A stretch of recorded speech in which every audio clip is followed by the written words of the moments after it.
Good afternoon, everyone. It's Hanifa Menon from hearthealthbrainhealth.com, encouraging healthy grieving and mindful actions. Today, we are on number 9 from the list of values that are promoted by the Bhagavad Gita and a lot of philosophies and ancient scripture.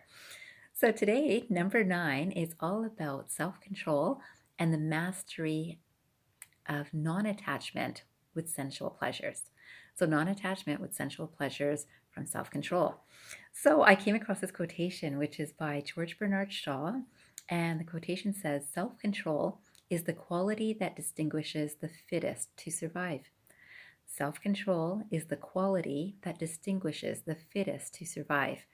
So, when we look at this between the quotation and between the recommendation from the Gita, the idea is mastery over sensual pleasures. So, sensual pleasures can be anything of the senses. Remember that this could be eyes, ears, nose, mouth, taste, touch, all of these things. So, we're thinking seeing, smelling, tasting, hearing, speaking, touching.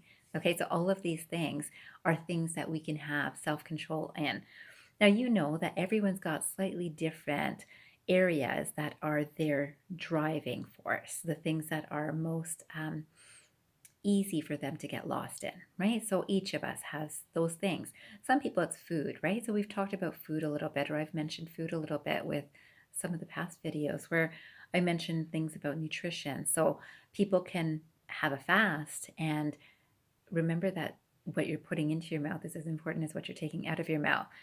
I remember that when you say something not kind, it does leave a bitter taste in your mouth, right? Literally, it doesn't feel so good. When you say something kind, it's a beautiful feeling. Smelling, I can tell you that I love roses. So when I get a rose, I can smell it. I love it. I love the smell of roses. I love the smell of flowers in general. And if I get attached to that, I know that over time, the fragrance of that flower is going to diminish and over time it will die. So I'm already aware of that I can make sure that I don't get lost in it to think that this will be here forever, right? But hearing is like that too. I love music.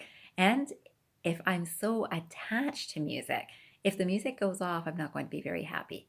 If that rose dies, I wouldn't be very happy. Some people are attached visually to different things. So some people are thinking of, I can't wait till the next person I see. I can't wait till the next place I see. I can't wait till the next vacation I go on.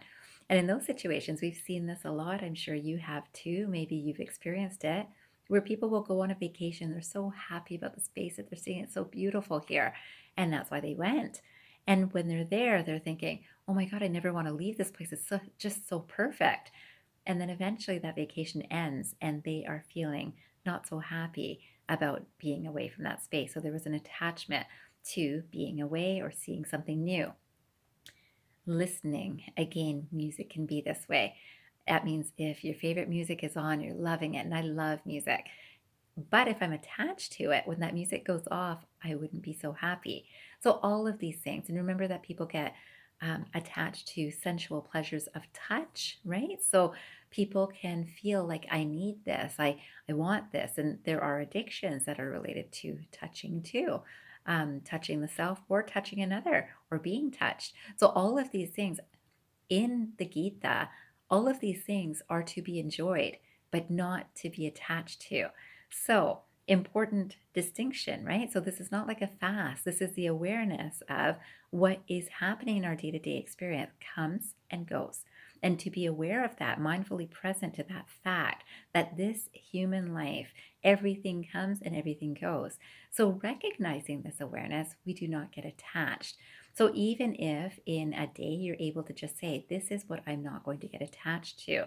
Today I'm making a mindful intention to not be attached to this sense or this part of the sense that is drawing to me. So let's say today, after this video, maybe you can spend 5 minutes to just write down 3 different things that today, these are the 3 things that I'm going to make sure I have a non-attachment to for my senses.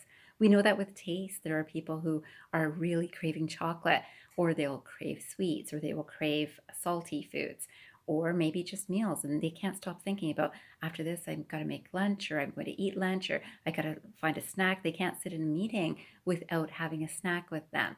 So all of these things are attachments.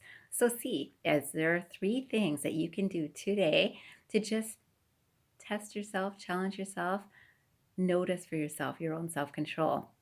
I'm making a decision to not eat, for example, during my meeting. I'm going to make a decision not to snack today. Thought, word, and action. And 3 things. If you can do that today, fantastic. That would be the exercise that I would recommend for you. And I would want to finish this video with one more quotation. It's by Lao Tzu.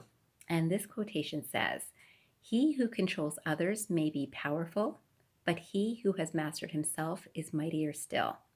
He who controls others may be powerful, but he who has mastered himself is mightier still. This is all the aspect of self-control. See if you can try it with non-attachment to sensual pleasures. And I hope that you have a fantastic time making this exercise for yourself today and maybe every day.